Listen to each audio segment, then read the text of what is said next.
Hey everyone, in this video I'm going to show you how to make just a very simple beginner friendly sock using your 60 peg 1/4 inch gauge sock loom from premiumknittinglooms.com or cindywoodlooms.com. The yarn I am using is from Dragonfly Fibers. Now when I got this it was in a hank, so I did have to spool it. The color is Pixie and it's 475 yards, 100% superwash merino, and it's saying 5 to 7 stitches per inch. The color is, it's a winter woods. Now this one, it doesn't really tell you exactly what size yarn this is, so I got my wraps per inch tool out, which you can use a ruler, and I've got another video to show you how to do that. And I'm getting 16 wraps per inch with this yarn, which would put it at a DK, I know where am I at? No, sport. So 16 wraps per inch puts it at a sport, which is a number 2 or a fine gauge yarn, and you get 5 to 6 stitches, 5.75 to 6.5 stitches per inch, and it says 5 to 7 stitches per inch, so it's right on with that. With this, you do want to swatch, especially if you're not using the exact same yarn I use. As you can see, this is just a single ply. It'll focus. There's not separate strands wove together in there. It's just one strand that's twisted. And that will change how the sock turns out. So what I suggest doing is the stitch we use for the body, which is just a flat stitch. 10 to 15, maybe 20 pegs, whatever you want to do. Swatch, knit you up a swatch, cast off however you want to, and then measure to see what you're getting. I was getting every 8 pegs, 11 rows on 8 pegs was an inch for me. If that's what you're getting, then yours will turn out the exact same as mine, if you go by the exact same. To cast on for this project, we are going to be doing a Kitchener cast on, which I will show you. It's something that you will tighten up later down the road in the project. But you want to take and mark peg 30 on your loom. That just splits the loom in half, because the pink I'm using is peg 1 and the green I've marked as peg 30. That way we'll be able to see easily which side we do the heel on, which side we do the toe on. Okay, so I've got my yarn hooked. Let me zoom this in so you can see exactly what I'm doing. I'm coming up between peg 1 and peg 60. I'm wrapping around the front of peg 60. Go back and wrap around the front of peg 1. Wrap around the front of peg 59. And peg 2. We're just going back and forth like this. You want to make sure you're wrapping around the front of each peg. Now at the beginning here, it's a little more difficult to do.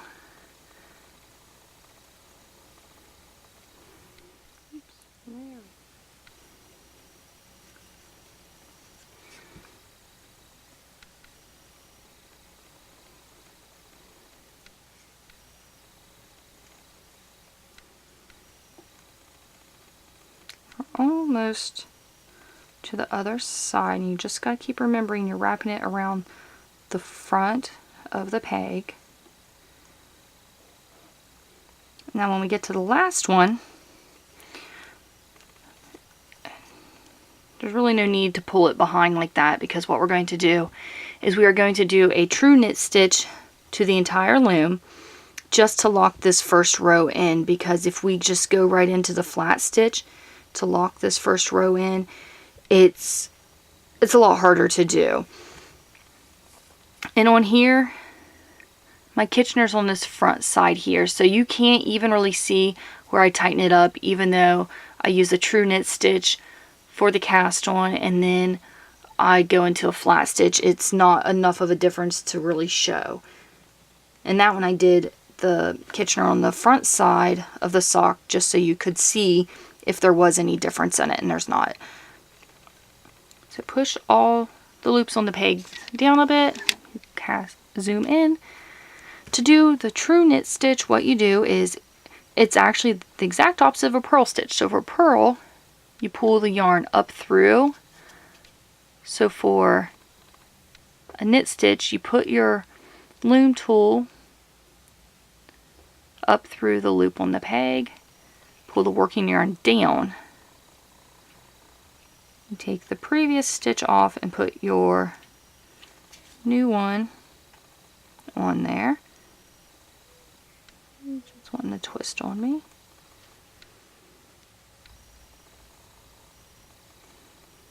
Right. Show you that a couple more times. Loom tool up through, working yarn down, hold on to your loop, take the old loop off, put the new loop on.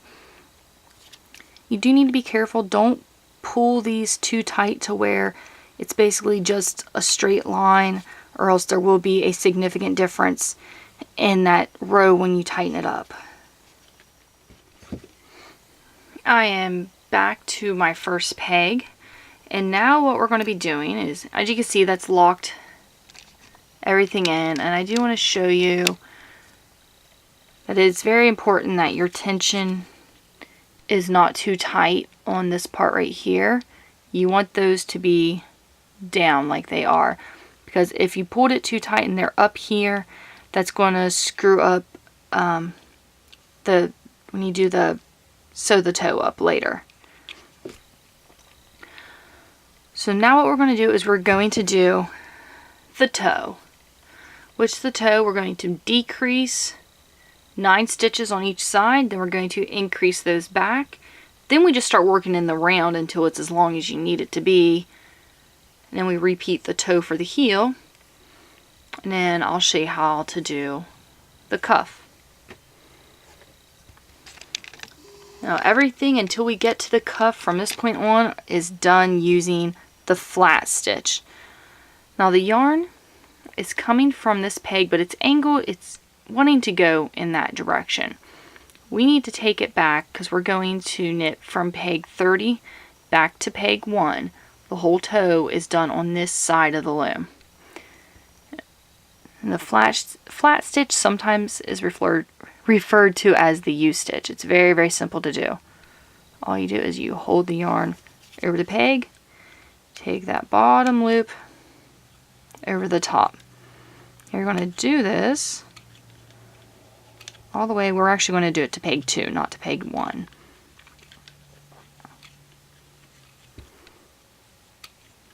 As you can see, it's something that works up very fast, and the result is almost identical to the true knit stitch. I don't really know what the needle knit equivalent to a flat stitch would be, but it's almost identical to a true knit stitch. The main difference is that it is not as bulky. The fabric that you make using a flat stitch is a bit thinner than it is with the true knit. Alright, we are almost there.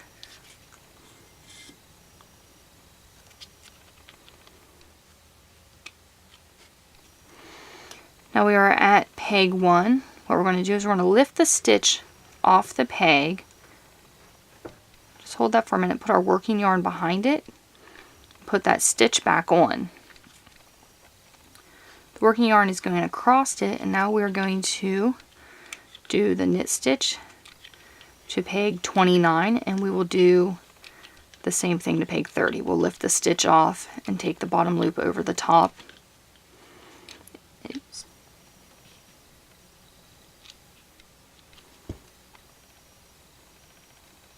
You see I dropped a stitch there, which all I do is I put that back on, take my bottom over the top, and that is saved.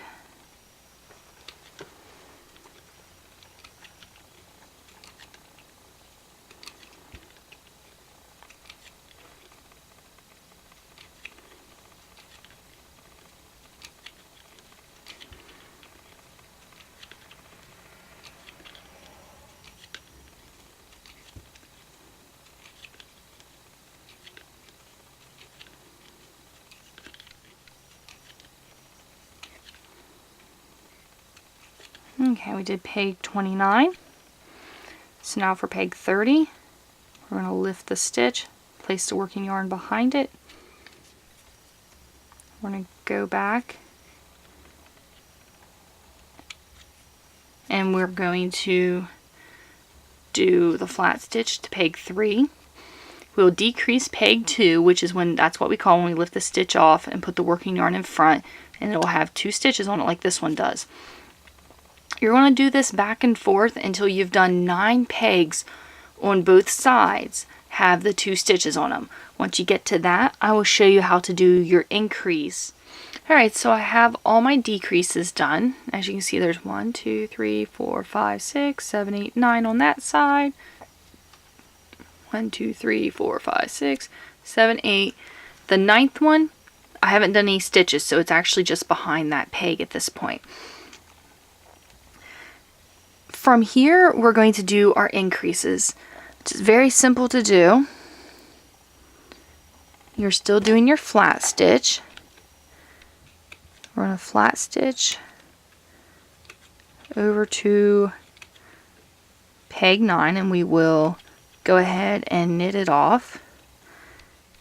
And then we're just going to be going back and forth and picking up 1 peg each time. So here's peg 9. It has 2 stitches on it. We're still doing our flat stitch. We're going to take them both over and turn around.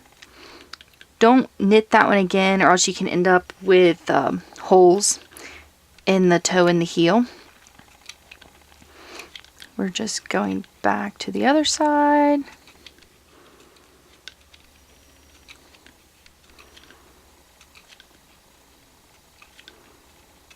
Okay. Pick up the first one with 2 stitches on it on that side, and we'll go back. We'll pick up that one, go back, pick up this one. Do this until you get to your last one. I've got my toe pretty much done. I'm a couple stitches from the last one. I just picked up the last on this side. But what we're going to do at this point, this is when we're going to just start working in the round. So there we picked up that last double stitch. Instead of turning, we're going to just start working in the round. The first few rows on this opposite side over here, you got to watch your tension, and the stitches are going to be very loose. And what I'm doing is I'm wrapping the yarn behind the peg when I am doing it.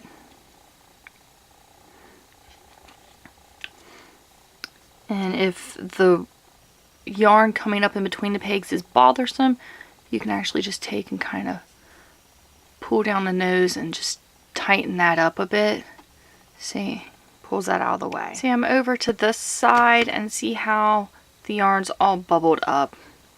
What you can do for that is you just pull these down, and that will kind of help with your tension some. And which, if you're worried about your tension being too tight, you can kind of pull them down like that, because I'm only a few pegs ahead, so it will kind of pull and loosen that up some for me. But it's only the first 2-3 rounds on this side. Oops, sorry. You'll have an issue with this yarn wanting to pull through. You just watch what you're doing, and after the first few rows, you won't have an issue with that, because it'll get a little bit longer. And at this point, just work the sock down, I don't know, 4 or 5 inches or something, and then I'll show you how to tighten up the toe and how to measure for your heel. Got a bit of the sock work down. Now, one thing I want to show you so you can make both socks exact. I found a stitch holder. You can use anything. This is just a stitch holder I got in one of my subscription boxes. I marked, okay, not this side, but this side, right down a couple of the very last stitches. That way I can count how many rows I have done once I get this one done, so that I can make them both exact. Okay, so now we can go ahead and tighten up the toe. You want to start on the opposite side of your cast on string. And it's actually pretty simple. It can just be a little time consuming. You start, one thing I suggest is hold the next stitch, but all you do is you tighten them up one stitch at a time. Let me sit it down here and zoom it in some.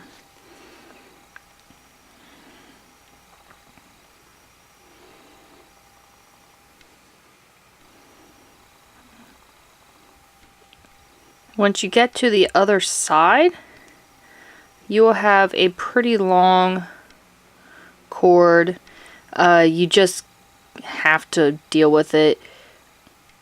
If you're using a natural fiber yarn, you do want to be careful because it can try to felt while you're doing this. Because all you're doing is it's constantly rubbing against the other stitches and everything as you're tightening it up. Which I'll tighten it up past these stitch markers and show you what it looks like. Which if you pay attention to your tension, you can actually tighten it up to where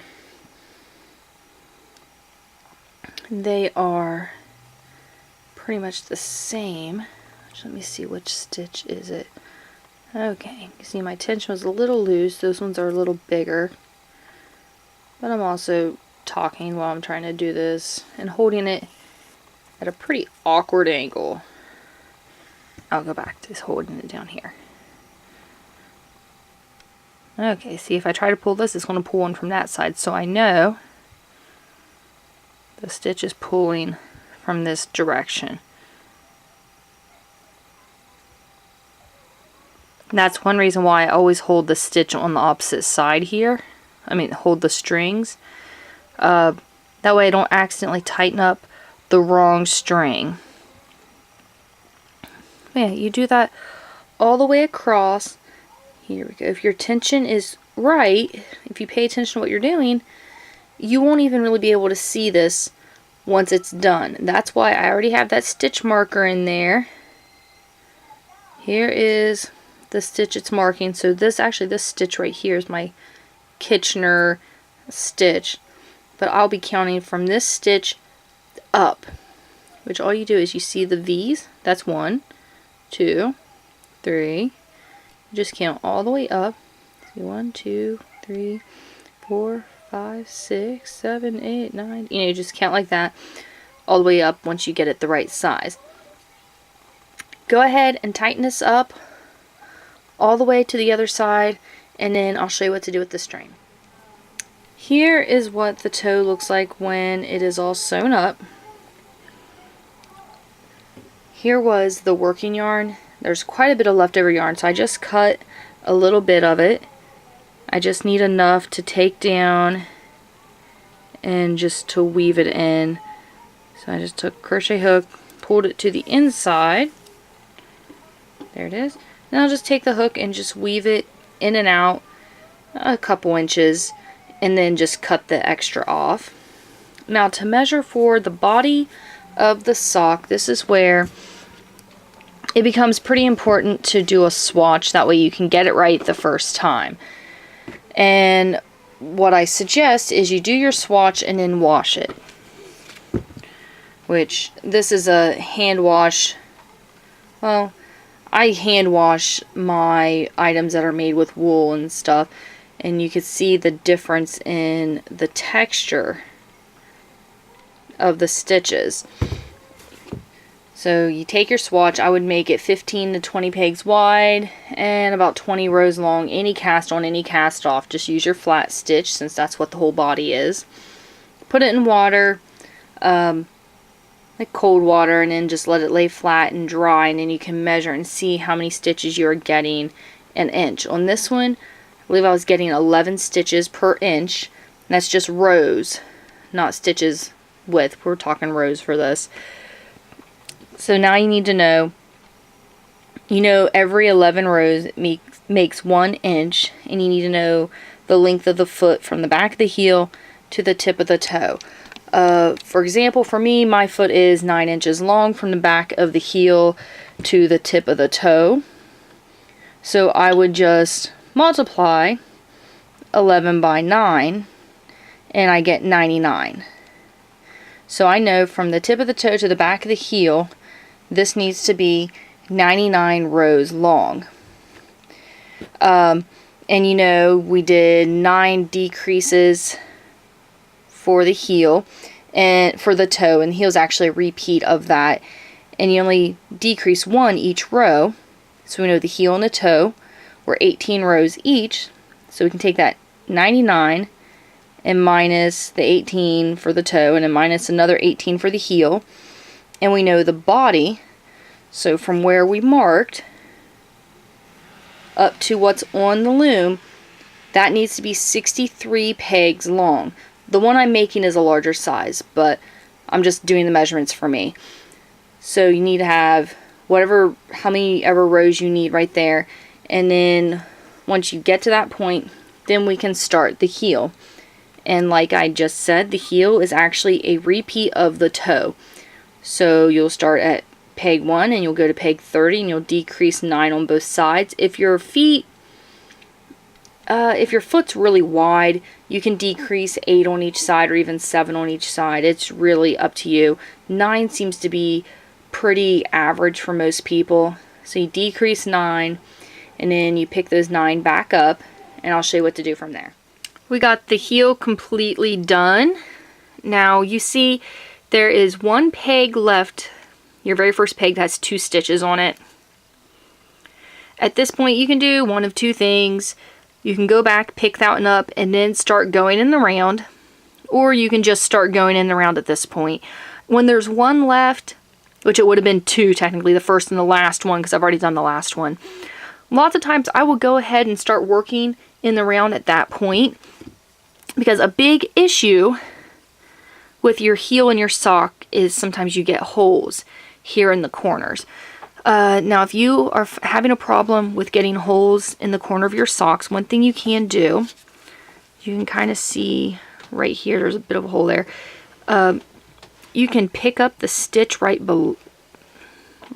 beside it and put that up on the peg to help fill that in if you would like. And you want to pick up one of the stitches like that, the smaller ones, because that, if you pick up the longer ones, the longer bar stitches like this, that will open up a bigger hole. So I just picked up 2 stitches here. I will pick up 1 more and put on the peg before. So we've got, I'm just going to do it on one side so you can see how this turns out. The peg before, the peg of the last stitch, and the peg after the last stitch all have an extra, like, kind of a reinforcing stitch on it.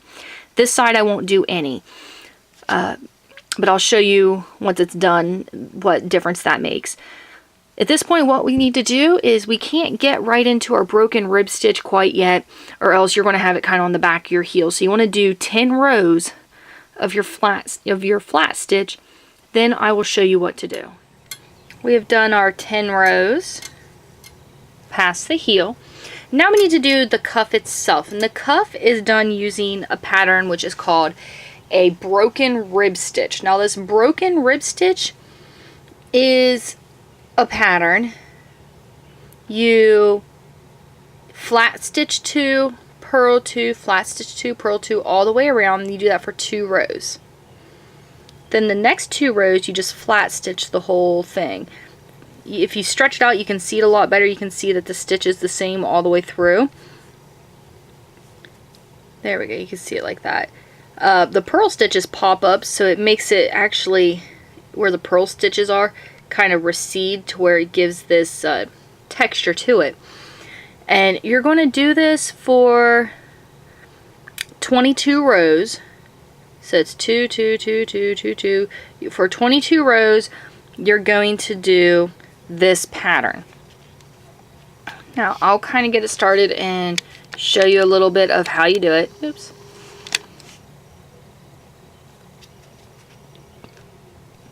We are purling 2. Then we're going to flat stitch 2. And we're going to purl 2.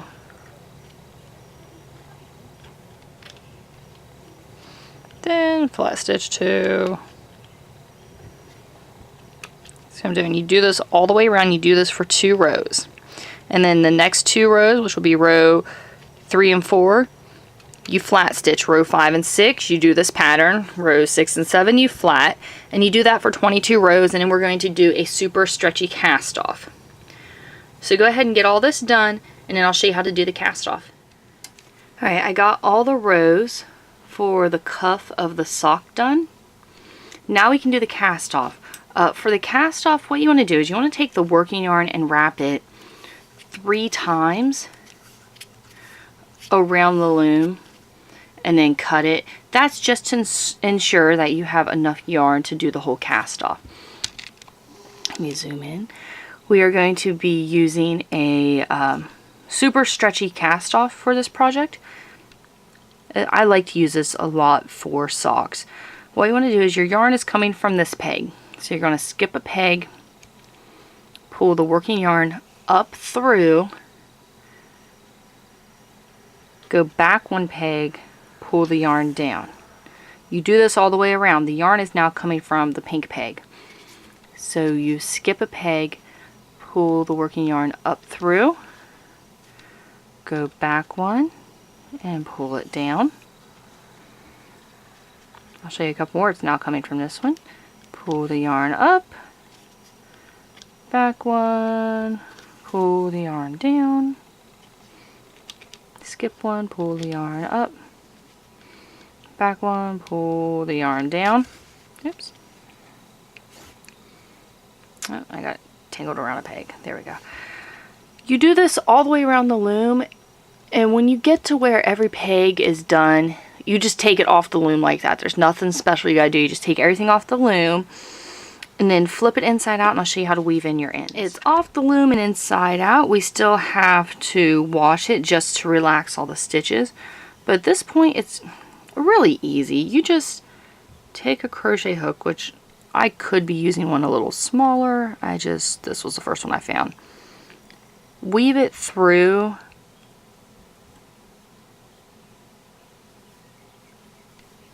some of the stitches.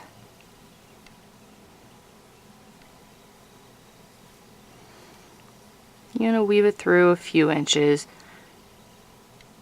and then you just cut the string. Even with this being a superwash merino, over time it'll still kind of felt those ends in. There we go. You can get all technical with it and follow the stitch pattern with your yarn, but that's completely up to you. Some people do that. Some people just weave it in to get it out of the way and cut it. If you're going to be rolling the cuff down, which this one, it's a very short cuff. Of course, there is still plenty of yarn left. I could have made these knee-high socks and would have been good. So if you can make the cuff however long you want, I just did a short cuff.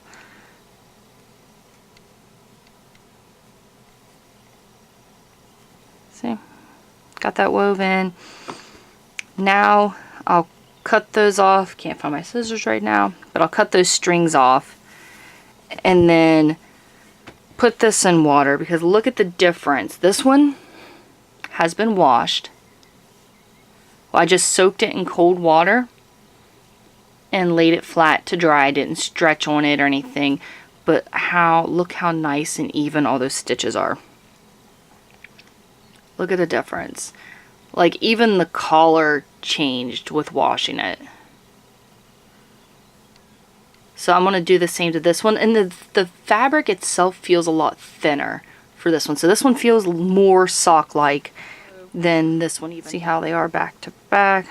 Okay, for this one, washing it doesn't change the size. So The size is the same. Some yarn, washing it will change the size, but this yarn, it doesn't. That's why you need to swatch and then wash the swatch. To swatch it, measure the gauge you get, and then wash the swatch and then measure the gauge. If you get the same gauge, then you're good to go.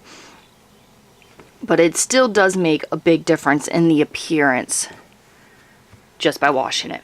Okay guys, that's all I've got for you. Thank you so much for watching. I really hope this video was helpful. Any questions or comments, you can leave them in the comments section below. My email's in the description below. You can send me an email if you have any questions or comments. If you're in the project working on it and you have questions or comments, please send pictures with the emails. That way I can see exactly what's going on. Thank you so much for watching, and don't forget to subscribe.